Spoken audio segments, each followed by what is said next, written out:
Okay, we're back.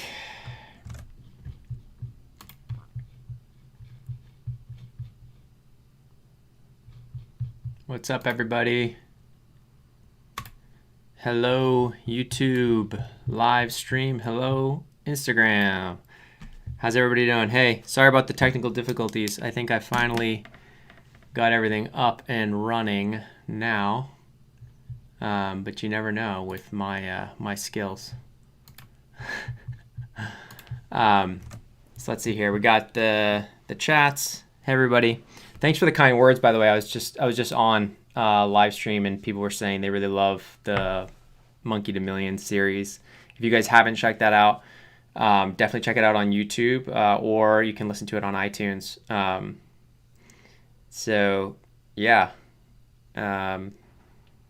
it's basically, that's just a series where I'm mentoring young college kids to kind of break into their careers in finance, mostly banking. But yeah, that varies. So I'll give it just a minute for some people to join. If you want to see my screen, I am sharing it on YouTube Live. Appreciate all the likes and the thumbs up and the subscribes to everybody, to help the algo, help us keep growing this thing. So it's been fun.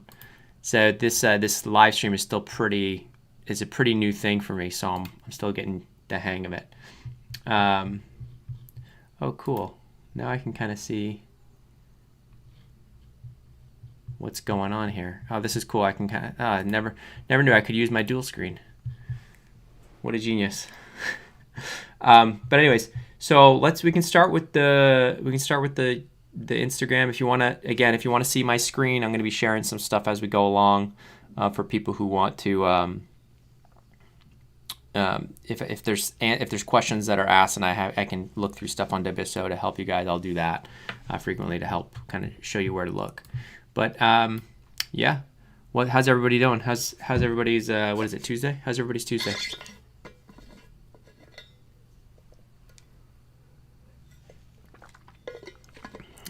Okay, we got our first question here. Gone Calvis Angela 21 said, advice for an incoming college freshman.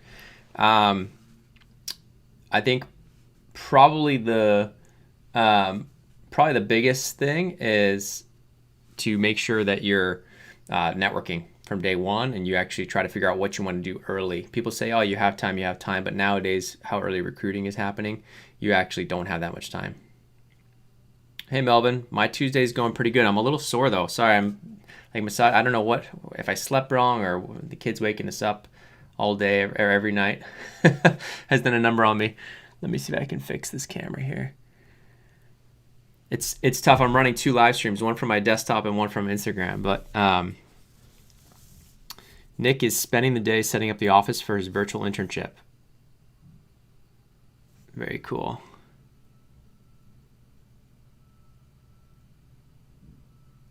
So what's going on? You guys in finals right now? What's going on? Is everyone okay? Everyone's surviving? For those of you still in college? I think it's tough. I remember finals being brutal. So anyways, Keyshawn, what's up, man? Keyshawn asks, hey, Patrick, thanks for hosting. Would you recommend replying to an unanswered cold email or just sending a new cold email? It's a good question. Let me give it some thought. I think if it's the second one, I think replying to an unanswered cold email might be better to show that you initially did it. It's a little bit of a reminder. On the third one, if they haven't responded to 2 of them in a row, you may want to start a new chain. Just because then it's a little bit embarrassing that you're now talking to yourself 3 times in a row. So that's how I would say for the first reply, the first kind of follow up, for sure reply, but then maybe with the third one you can start anew. I typically like just to keep the reply the right inbox going so that it's easy on you. But you make a good point. If it's like the third or fourth response and you're still just replying to yourself, it's a little bit more embarrassing, or a little it's almost like you can't get a hint. And you kind of want to avoid that. Maybe they just missed it the first time.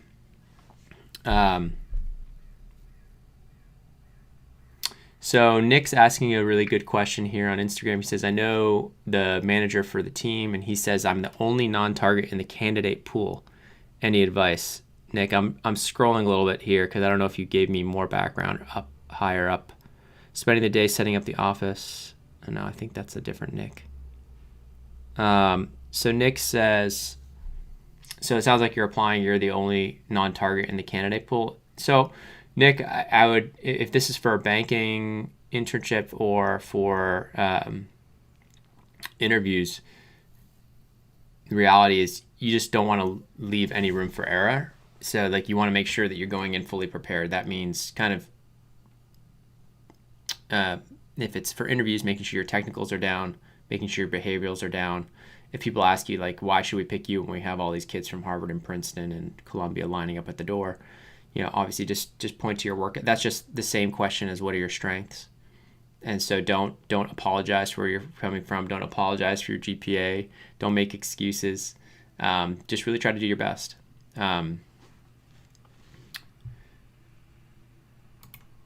Let's see here. My stream resolution is not good. There's something going on with my... Oh, here we go. Yeah, my stream health is not good for some reason on YouTube. I'm so boomer on this stuff, guys. I have no clue what I'm doing, but it looks like people can still see. Kishan, I hope you can see. I don't think there's that many people watching it, but if you can smash the like button, help us out. Anybody can subscribe, that'd be great. So yeah, Nick, this whole thing of you being the only non-target in the candidate pool, if anything, that shows that's a good thing. It shows that you actually made it past a lot of the gatekeepers. At that point, if you're either in the internship or in the interview room, it's really going to be more about your performance and how you connect with the interviewer. It's not going to be about what school you went to or your GPA. Some people may kind of just try to throw you off and almost give you like a shit test to see if you crack under pressure. But they do that to every candidate and lots of other even target candidates. So it's just how you deal with that. Don't feel like you have that imposter syndrome. Just go in there confident, knowing that you're well prepared. And so the way you become confident is doing as many mock interviews as you can. Now, if you're talking about an internship and only being the non-target candidate, you already landed the internship and you're going in and you're kind of competing for a full-time offer with all these other target school kids, then what I would say is really it doesn't matter. By and large, it doesn't matter. And if there is a tiny little advantage or benefit of the doubt given to the target kids, that quickly goes away if you're a good performer. And that a good performer as an intern, as an analyst, means being there early, staying late, asking, is there any other way you can help before leaving, taking good notes, being organized, not asking the same question twice, having good work ethic, amazing attitude, never leaving anybody in a lurch. So basically, it's can you put yourself through a lot of torture over the summer to be there for the team anytime they need you? As silly as that sounds, it's kind of true. So that's what I would say. Non-targets, just got to grind. You just got to grind to get there, and to kind of earn your respect. It's not going to be given to you. But same thing for the target kids. It's not like it's easy for them either. It's still super competitive. So.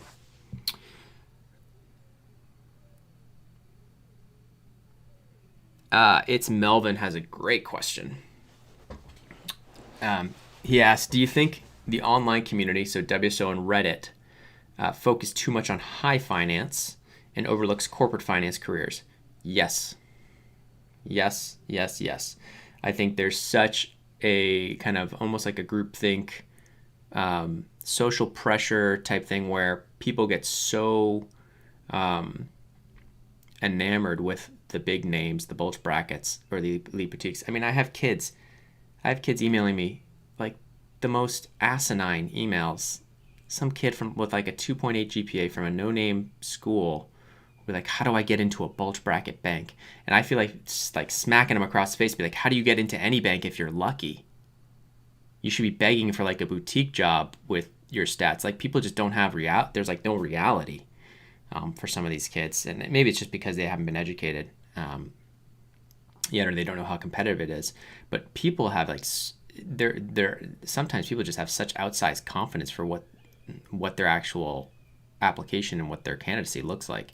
So for those people, like they like turn their nose up at like a corporate finance gig where they couldn't even get an FLDP program at a top Fortune 500. FLDP programs are great places to start. You get exposure to a ton of different business functions in like a 2-year program. And there's tons of posts on WSO for, actually, let me look it up for the people on YouTube can see it. FLDP programs. Let's see if our search is performing any better. I think we've done a bunch of work on the things. Yeah, so check out this stuff. FLDP programs, FLDP recruiting timelines. There's threads on tech programs here.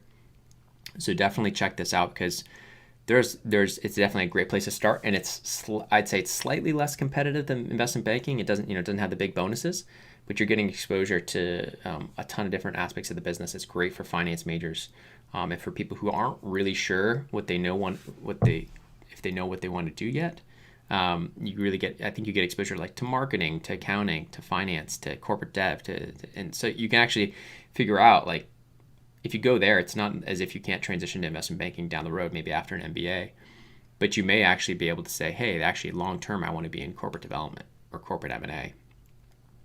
So yeah, absolutely. I do think that there's too much focus on high finance and not enough on great corporate finance careers. And by the way, the lifestyle at a lot of these corporate finance careers can actually be better than banking, or it usually is. Let's see here.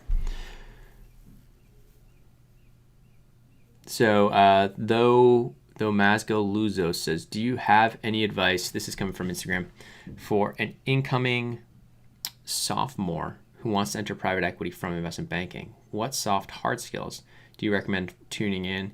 Could you share a bit about your experience? Sure. So the fact that you want to get into private equity from investment banking, you're coming into your sophomore year, it's good. Super early. First question is, do you actually have an investment banking internship? I would focus number one on just that. And so in terms of technical skills, it's financial modeling training, making sure you know how to use Excel really well, making sure you're building up the relationships, making sure you know how to make connections with people. In terms of that specific types of courses, just doing the foundational stuff and making sure you have that down cold, so financial statement modeling. For private equity in particular, I'd get comfortable with LBOs. Knowing how to set up your sources and uses for the hard skills, the technical skills. But something that a lot of people underestimate on the private equity interview process in that whole thing is being commercially smart. What I mean by commercially smart is actually understanding what makes a good investment and thinking like an investor rather than just thinking like a banker. So in banking, you're oftentimes just tasked with putting materials together, running 1,000,000 miles an hour. And it's hard sometimes to step back and think, is this actually a good deal or not?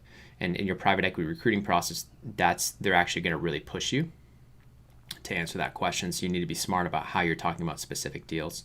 And our private equity interview course is a great place to kind of get good at that. We have like actual deal cheat sheets and templates of how to structure your IB deals and how to talk about them.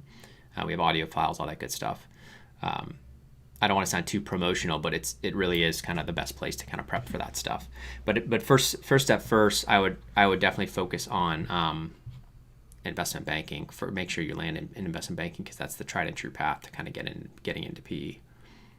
The other thing is I would look heavily into lower middle market PE, growth equity shops, middle market PE. Don't be so enamored with the upper middle market and the mega funds.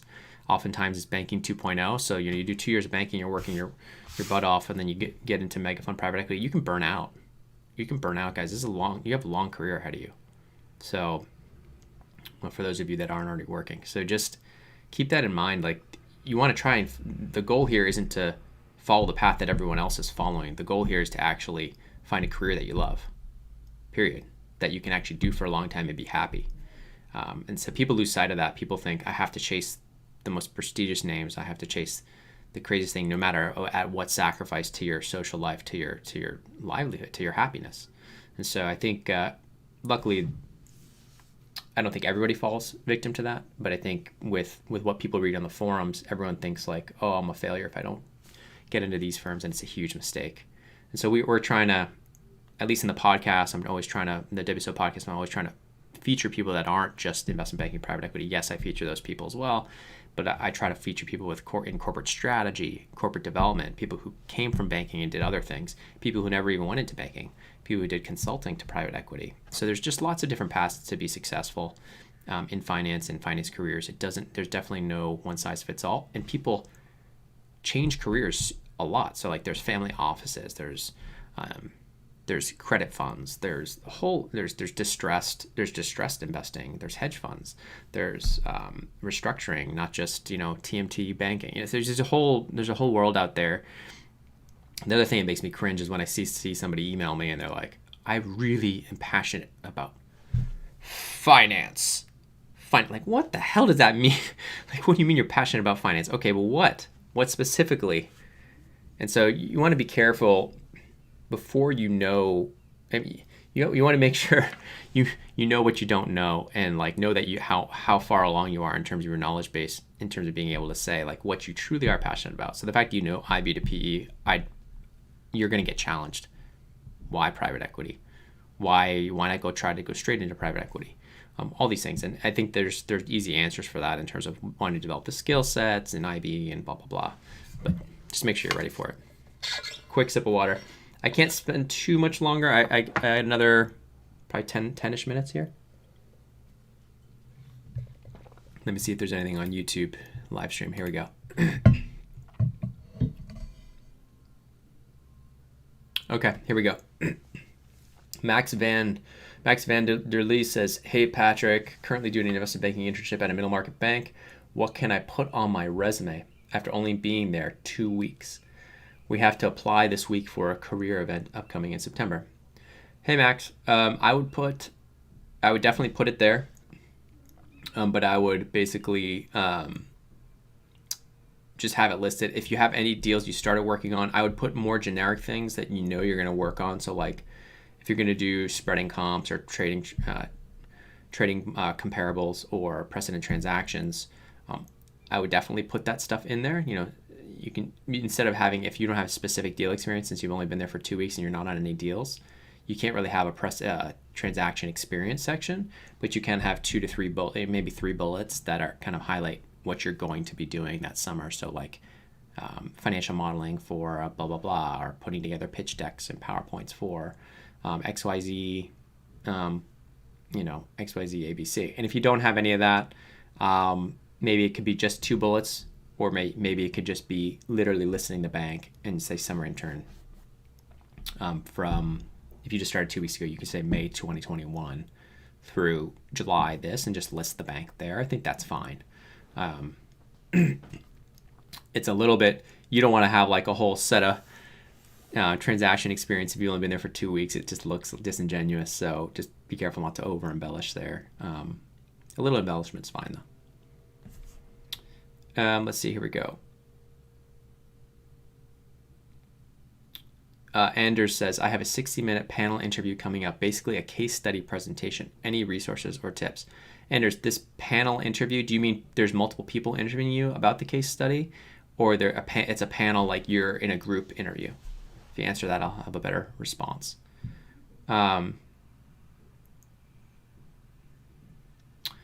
Hey, Ashley, do I know anyone who's gone into development banking? Corporate finance IB at a development bank.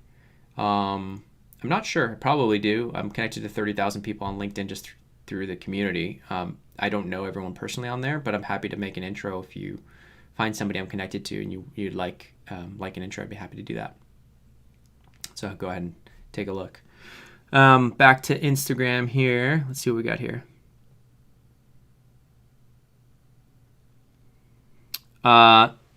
Sleeman asks, what makes us stand out and become a competitive candidate for IB other than GPA and good university? It's really who you know, man. This world is who you know. So how do you do that? Networking. The fun word, networking. Always comes back to networking, guys and gals. So yeah, what makes you a candidate stand out is the relationships you've actually developed to get interviews. So are you a good conversationalist? Do you have interests outside of work that make you unique and standing out? There was actually a really interesting thread, kind of depressing actually, on WSO talking about how you get your kids, how parents can get their kids into the top colleges and universities. And it was, let me see if I could find it actually. It was actually, I think some people were depressed about it because they realize what the state of the world has come to. But one of the threads in there, let's see, how do I get my kid into? I can't find it right now, but month, maybe popular month. Yeah, how do I make kids into top 5 school? Check out this thread. There is a discussion on here about how there was a comment on here talking about how the true way to do it is to be what's called a spike. So for college admissions and whatnot, they like really well. They all say they want a well-rounded student and student athletes, all this stuff. But the reality is to get into the top places. I can't find it here right now, but if you read that thread, you'll find the comment where they're talking about a spike. And a spike, you can think of it as like, if you have somebody like here's someone's profile and they're good at this, and this, it's great, but they're not like amazing, like exceptional at any of it. So think of like how long your fingers are, whatever. So it's actually better to be something like this, but this finger to be out to here. So it's like a spike. So like they're, for example, a world-class violinist, or they're an Olympic shot putter in the Junior Olympics for this, or whatever. It's better to be that candidate to get in, because what they want is, yes, you still need a good GPA and strong everything. So why am I talking about colleges when you're asking about how to be an exceptional candidate in banking? Well, you need to be branded. You need to be memorable. So it's good if when you're reaching out in your networking to actually have almost like a personal brand. You need to almost have like this spike concept applied to how you're networking as well. So what is your story? What makes you unique? Is it, is the connection you're making with somebody because you're just from a non-target school and you have a low GPA? That's not really a good spike or something that really makes you stand out. There's thousands of kids from non-targets. Sure, if that's the only similarity you can make with the person you want to connect with, then fine, go with it. It's better than nothing. But I'd much rather you find things that are unique to you. So maybe you love mountain climbing, I don't know, and you join associations or mountain climbing associations and mountain climbers around the world. And guess what? There's that one or two bankers or one or two finance professionals that are in that also love that, and you develop a true relationship with them, and you actually do some of that stuff with them. That's really the best way. And then, it goes without saying, you still need to check boxes for minimums. You need to make sure that you're doing well in school, that you understand what the bank actually does. You're not coming in there asking questions that can just be easily Googled. So if you're doing all that, I think you're going to be good. But it's, again, all about relationships. So it's not just about the technical. So many people they buy our technical interview or our IB interview course, and they just go straight to the technical course, and they're just memorizing all these technical interview questions because that's what scares them the most, and they neglect the behavioral and the fit, which is kind of like the connection with the interviewer. And they don't understand. I answered all the technicals correctly. Why didn't I get the job? Well, it's because you actually didn't make a great connection with the interviewer. It's actually because your eye contact wasn't good. It's actually because you have this weird tick where you're going like this every 2 seconds. That's not good. That's not good. You need to actually do some mock interviews. You need to record yourself. As uncomfortable it is seeing myself here on the screen here, you got to get comfortable with that. Presenting in front of people, being comfortable in your own skin, having that confidence to sit there and express yourself verbally. I think it's an incredibly important skill no matter what stage in your life. So you might as well start getting good at it now. No matter how dumb you think networking is and how unfair it is and how all this stuff, that's how the game is played. So start getting good at it. Just start now. Start getting on phone calls, as many as you can. Even for jobs you don't want, even for people you don't necessarily want to be in their shoes. Just talk to people. That's publicly, that's Zooms, that's on the phone, that's any way you can get. Just talk to people. And if you hate doing that, just do it anyways. Because if you neglect that area of your brain and strengthening that muscle, you will forever be underperforming your potential and underperforming where you could reach in your career indefinitely. So don't do that. Don't do that, because we want to see all the WSO monkeys reach their true potential. Let's see what else. Got a lot of questions coming in on Instagram. Let me check. I feel like I'm neglecting my YouTube crowd. Let me see here.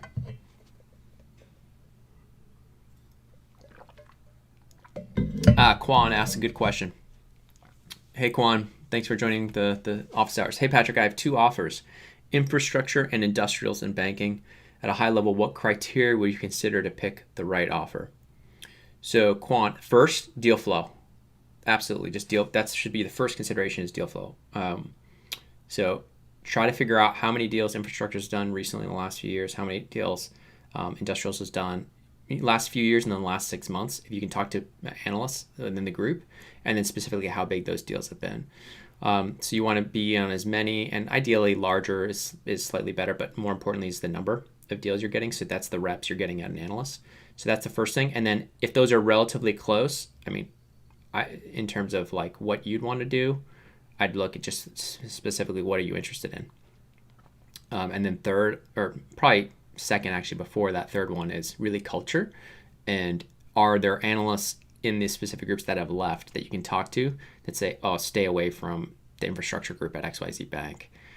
They do a ton of deal flow, but it's miserable. You're working 120 hours a week. Stay away from these MDs or these partners.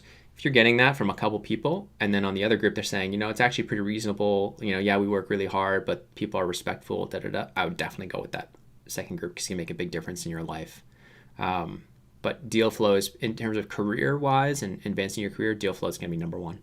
Because without that deal flow, you're not getting transaction experience on your resume. Without that transaction experience, it's hard to have it's hard to develop the right skills. And it's hard to actually move on to other kind of options, whether it's corporate finance, private equity, anything. Let's see what else we got here. Ross Barnes. How would you recommend going from IB to PE to creating a startup? How do you foster entrepreneurial ideas to build on? Hey, Ross, good question. So this is a more entrepreneurial question. How do you recommend going to or creating your own startup? So first off, I think ideas are super cheap. Everyone has a good idea. It doesn't matter, man. It's so funny when people are like, I'm in stealth mode for my startup. I just laugh. I'm like, you're probably losing so much value by just not talking to people about it and getting help and opinions. It doesn't mean you can't start something that people say is a bad idea, but more often than not, you're going to be steered. If you have a certain industry or sub-industry that you're going after, you're going to be steered in the right direction if people care about you. Talk to a mix of people, not just people who are in banking and are risk averse, who are going to say, no, you're crazy. Talk to people who have kind of been in startup land and started their own startups. You really understand the pains of that. If you look at Wall Street Oasis, I didn't jump out of private equity right when I started.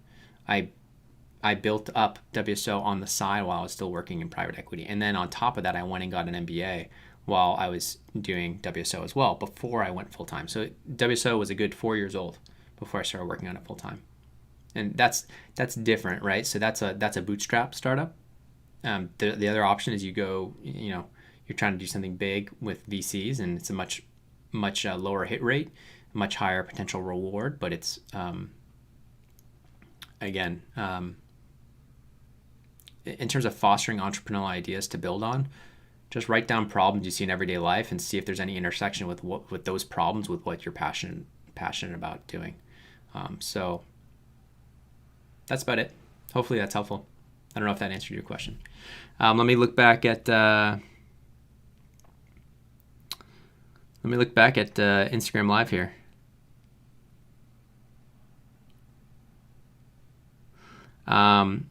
Spooks asks, are middle market private debt funds competitive to go into from banking, specifically from a regional middle market bank? Hey, Spooks, I don't think it's as competitive. I think what they're going to want to see is definitely some more credit experience.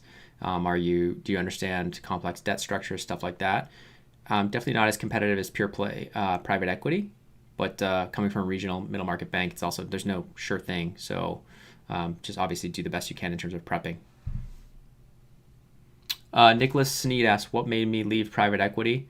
Well, Nicholas, the whole goal was when I went to get my MBA at Wharton, I never even recruited at Wharton for a second. It was more because I knew I wanted to do Wall Street Oasis full time, and I knew I had something that was had grown fast enough and big enough where I could do it full time, and then have the freedom to travel around the world, do whatever I wanted to do on my own schedule, and run my own team, and kind of build my own little my own little business, since that's what I've been able to do. So after I graduated in 2010 from Wharton, I went down to Buenos Aires for a year, or almost a year. Lived down in South America, worked on my Spanish, traveled all through there. And the beauty is I could do it all from my laptop. My teams, even before COVID, my team's been remote for over a decade. So I was very used to it.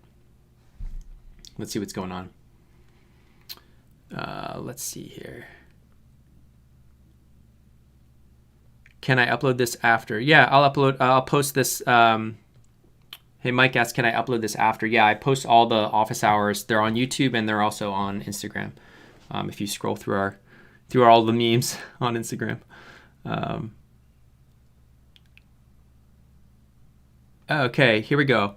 Frances X says, any advice for women applying for IB jobs here in France? It remains a men's world. Interesting. In France, I'm not so sure about the women's programs that are going on there. What I'll say is a lot of the global larger banks. Let me do a little quick search here on YouTube so I can show the people who are watching on YouTube. Women's IB program. There are definitely a lot of programs at the larger banks. So there was an interesting Q&A recently from a woman on the buy side. So you might want to check that out. Very good Q&A in terms of how to break in and where there's benefits and where there's potential disadvantages. But there's you look at PJT Women's Program 2021. There's some inappropriate threads here. Here we go. Credit Suisse's Women's Mentor Program 2021. So if you look, if you look into diversity programs, Francesca, and diversity, they include, oftentimes they allow that to be women as well. If you look into these at the large bulge bracket banks, it can actually give you a huge leg up in terms of how early you're able to recruit and them giving you looks and giving you an interview. So if you're a competitive candidate, it's still very competitive to get in. It's not like if you're a woman, it's easy. It's still super competitive. You need to have the right GPA and all that stuff. But I would say they are very, very, I'd say a lot of the banks, at least the larger ones that have these programs set up, they are very much interested in hiring women. So if you can get into those programs and apply and you're a strong candidate, I think very much you have a great shot. So in terms of navigating the man's world in France, I'm less familiar of what it's actually like working in France in a male-dominated industry. So I can't really give you any great advice there, but I would just say, to try your best, be professional at the workplace, and if people aren't professional with you, obviously you can raise it with HR. But yeah, just try your best, put your head down, and just try to do the best you can. So let's see what else we got here. But I know at least here in the U.S., or at least for the bulge bracket banks, there's a lot of programs right now that try to recruit women and diversity candidates earlier, like as early as late freshman year, sophomore year. Let's see, we go here.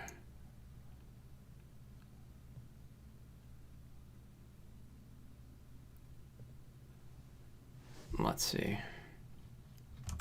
Going back to Peter Griffin asks, is there diversity programs for disabilities such as ADHD? Peter, that I'm not sure of. That's a good question. I don't think so off the top of my head, but I would definitely look into those programs more specifically and see what they list as diversity, and just see if any of them qualify. I'm here. Adam Madi asks, when are the next office hours? Is it weekly? Yes, it's weekly. Every week at 9:30 Pacific, 12:30 p.m. Eastern on Tuesdays. I'm here every week. Here we go. Tinuola Alimia says, any tips on getting more people to trust you with their capital? Kind of depends on what you're doing, what kind of fund, what your track record is. So I think being as transparent as you can be builds trust. I think it's not just with their capital, just building trust in general. being as transparent as possible. Let's see what else we got here. I got to run soon, unfortunately. What time is it? Whoa, 10:10. Yeah, I have a call soon. But it's funny. I'm in my hat and my shirt. And then I have for sales calls, I have like a dress coat and a button up. You guys wouldn't recognize me. I have to go through my transformation before that call. Let's see here. What's your view on? What's my view or knowledge of Harris Williams? So Richard is asking this. Richard, if you want to join us on YouTube Live, I can jump into Harris Williams. I think it's a very well respected bank. There's always a joke, I think, on the threads saying that the Harris Williams bankers, they go to bat for their analysts. And although it's a joke, there's always truth in those jokes, right? So it's very well respected. I'm pulling it up on the WSO Company database to prove my point. But it's usually one of the top ranked banks. Overall percentile ranking, 95th percentile, does really well in our company database rankings. If you look at our reports, our investment banking reports here under resources, you can see it basically almost always is up there in terms of like lifestyle. Pay is usually pretty good as well. Let me see here. Let's see if I can find Harris Williams here. Yep. So first year analyst, higher than average bonus, about average bonus, 89,000.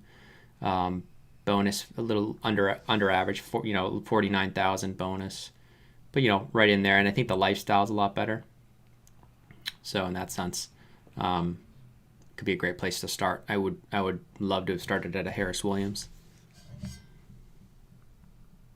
How difficult is it to get a sophomore summer analyst internship at a bulge bracket bank? It's incredibly difficult. If you're diversity, then you, I think, have a much better shot because there's some accelerated programs. In terms of just pure merit of not diversity program, there probably are some things, but typically it's for like top targets and kids who are like just geniuses. Best private equity city in Europe. I don't know enough to comment on that.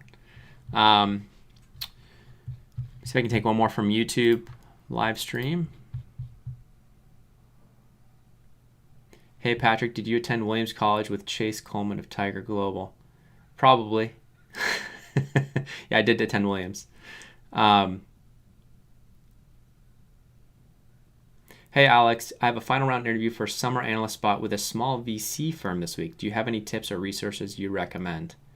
Hey Alex, I recommend our venture capital course so that you can speak intelligently about the VC industry and really sound like you know what you're talking about.